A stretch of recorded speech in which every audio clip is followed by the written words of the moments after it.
ООН по предложению Таджикистана объявил 2025 год Международным годом сохранения ледников. В Таджикистане разработана программа для выхода сборной по футболу на мировое первенство. Стоимость разрешения на тренировку машин в Таджикистане с января 2023 года повысится. В Казахстане вводят ограничения из-за рекордного потребления электроэнергии. Конгресс США одобрил проект оборонного бюджета в $858 миллиардов. По предложению Таджикистана 2025 год будет объявлен Международным годом сохранения ледников. Резолюция об этом была принята 14 декабря на 77-й сессии Генеральной Ассамблеи Организации Объединенных Наций, сообщает об этом пресс-служба таджикского МИДа. Очередная инициатива была принята при поддержке 153 государств-членов ООН, подчеркнули в МИДе.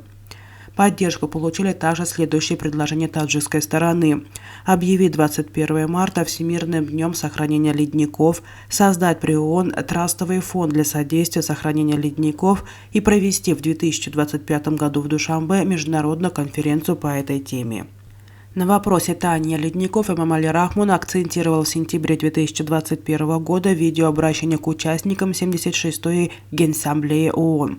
Он сообщил, что из-за изменения климата и глобального потепления в городах Таджикистана полностью растаяли более 1000 из 13 тысяч ледников. Федерация футбола Таджикистана принята стратегическая программа «Орзу-2026», подразумевающая выход сборной на мировое первенство. Член исполнительного комитета ФФТ Анвар Шомирзоев назначен руководителем Совета по контролю за реализацией данной программы.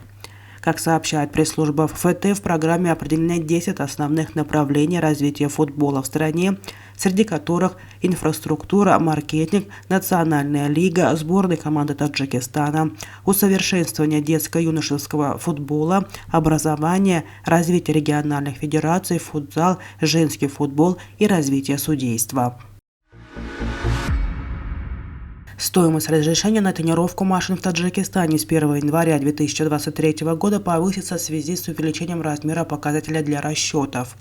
Размер показателя для расчетов в наступающем году повысится на 6,25% с нынешних 64 сомони до 68 сомони.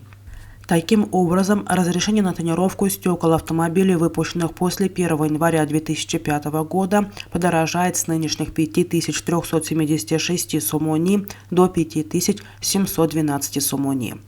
Владельцам же машин, которые выпущены до 31 декабря 2004 года включительно, придется с 1 января платить 4420 сомони. На данный момент эта сумма составляет 4160 сомони. Отметим, что на разрешение на тонировку для владельцев автомашин выпуска 2005 года и позднее стоит 84 показателя для расчетов, а для владельцев автомашин, выпущенных до 2005 года и старше, 65 показателей. Разрешение на тонировку стекол автомашин выдается сроком на 1 год. Собранные за счет этого средства с 2010 года переводятся на специальный счет строительства Рагунской гидроэлектростанции. Получить такое разрешение можно в отделениях госавтоинспекции. В Казахстане в декабре текущего года значительно увеличилось потребление электроэнергии. На фоне ее дефицита национальный оператор по управлению электрическими сетями КЭГАС вынужден вводить ограничения. Об этом говорится в его пресс-релизе от 15 декабря. Дефицит покрывался за счет внеплановых перетоков из российской энергосистемы. Систематическая нехватка генерации для покрытия потребностей в электрической энергии и мощности возникает по причине частых аварийных и неплановых ремонтов на электрических станциях Республики Казахстан.